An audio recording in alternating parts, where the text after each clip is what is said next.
Did Jesus have a God? Yes, Jesus had a God, but in that ancient culture, to say that Jesus had a God is going to have a different meaning than what it means now.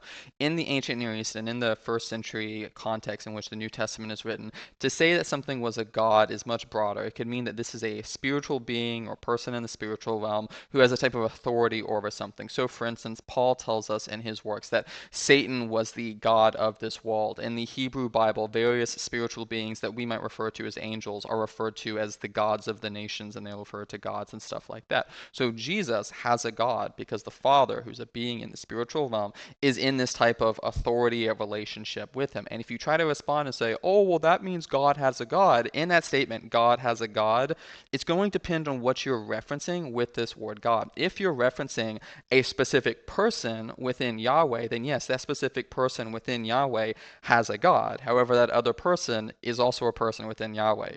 And if you're using God to reference all of Yahweh, well, then it's not going to be the case that all of Yahweh has a God. So this is just going to come down to the semantics of what the words are referencing and understanding these terms in their first century context, which is, of course, something that Muslims don't want to do because they just want to play catchy little gotcha games where they think they've said something clever. And I talk about this objection along with a bunch of other objections that Muslims typically throw at Christians in my recent book, The Lord Appeared, Jesus as Yahweh in the Old Testament. This is completely free on Amazon. The ebook is free for this. This is an excellent work for anybody engaged in Muslim apologetics.